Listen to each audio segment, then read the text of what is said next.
ஏகதந்தாய வித்மகே வக்ரதுண்டாய தீமகி தன்னோ தந்த பிரச்சோதயாத். வணக்கம் நண்பர்களே. பயனுள்ள பல ஆன்மீக மற்றும் ஜோதிட தகவல்கள் மற்றும் குறிப்புகளுக்கு எங்களின் இந்த ஸ்ரீ மச்சமுனி ஜோதிடம் என்ற இந்த சேனலை சப்ஸ்கிரைப் செய்து கொள்ளுங்கள். அப்போதுதான் எங்களுடைய பதிவுகள் உங்களுக்கு உடனுக்குடன் வந்து சேரும். ஜோதிடத்தின்படி நமக்கு நடக்கக்கூடிய தசா பலன்கள் தான் தீர்க்கமான திருப்பங்களை ஒரு மனிதனுக்கு ஏற்படுத்துமா அப்படிங்கிறத இந்த காணொலியில நம்ம பார்க்கலாம். ஒரு நல்ல பலனோ அல்லது கெடுதலான பலனோ ஒரு ஜாதகத்துல அந்த லக்கணத்திற்கு அந்த தசை பெற்றுள்ள ஆதிபத்திய காரகத்துவத்தை பொறுத்தும் சுப அசுப அமைப்பை பொறுத்தும் பலன்கள் நம்மளோட வாழ்க்கையில நடக்குது. இப்போ உடல் முழுவதும் எண்ணெயை தேய்ச்சிக்கிட்டு மணல்லையே உருண்டாலும் ஒற்றை மண்ணு தான் ஒட்டுன்னு ஒரு பழமொழி இருக்கு. அதே மாதிரி ஜாதகர் பல திறமைகளை பெற்றிருந்தாலும் நல்ல தசைகள் நடைமுறையில இல்லை அப்படின்னா குடத்தில் இட்ட விளக்க போல குன்றித்தான் போகணும். 2 வருடத்துக்கு முன்பு சாதாரணமா சைக்கிள்ல போனவரே இன்னைக்கு காரு வீடு வாசல் அப்படின்னு செட்டில் ஆகிறது நல்ல தசை அமைப்பினாலதான். அதே போல கோடிகள்ல புரண்டவன் தெருக்கோடியில பிச்சை எடுக்கிறதும் இதே தசாபுத்தி அமைப்பினுடைய கெடுதலான பலன்களால்தான்.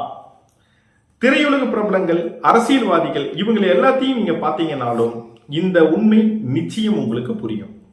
இதுல ராகு சுப அமைப்புல இருந்தாரு அப்படின்னா மலை உச்சியில தீக்குச்சி உரசினாலும் 10 ஊருக்கு பளிச்சுன்னு தெரியும். உரசுவது என்னவோ சாதாரண தீக்குச்சி தான். சாதாரண திறமைய பிரம்மாண்டமா வெளிப்படுத்தி உலகறிய செய்வார் இந்த ராகு பகவான்.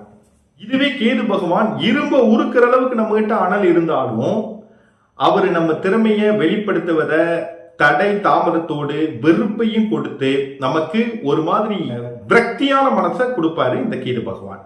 இன்னைக்கு இப்படி இருக்கு, நாளைக்கு நல்லா இருக்குமா இல்ல நாளை மறுநாள் நல்லா இருக்குமாங்கிற அந்த நம்பிக்கையிலேயே நாளை கடக்க செய்யும் இந்த கேது திசை முழுவதும். இதுவே 6-8 தசாக்கள் கடுமையான பாவ அமைப்பில் இருந்து அதனுடைய தசாக்கள் நடந்தது அப்படின்னா நம்மளுடைய வாழ்க்கை என்னதான் நம்ம கஷ்டப்பட்டு நம்ம வாழ்க்கையில அடுத்த நிலைமைக்கு போலான்னு நினைச்சாலும் வளர்ச்சி என்பது வழுக்கி தலையில முடி முளைச்ச மாதிரி தான். அதற்கு முயற்சியை எவ்விதத்திலும் கைவிடக்கூடாது. உடலும் மனமும் ஆரோக்கியமா இருக்கும். 30 வயதை ஒட்டிய ஒருத்தருக்கு நல்ல யோக திசை நடைமுறையில அடுத்தடுத்து இருக்கும் அப்படின்னா நிச்சயமா அவர்கள் யோகசாலிகள் தான். ஒரு கெடுதலான பலன் நடக்க வேணும் அப்படின்னு அது ஜாதகத்துல இருக்குது அப்படின்னா அந்த திசை நடைமுறையில வந்தா தான் அது நிச்சயமா அது சார்ந்த பாதிப்புகளை கொடுக்கும்.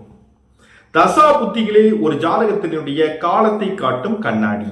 ஜாதகத்துல அப்போது நடைபெறக்கூடிய தசா புத்தியை கொண்டுதான் கோச்சாரத்தையும் கொண்டுதான் ஒருவரினுடைய வாழ்க்கை உயர்வா தாழ்வா அப்படின்னு நம்மளால சொல்ல முடியும்.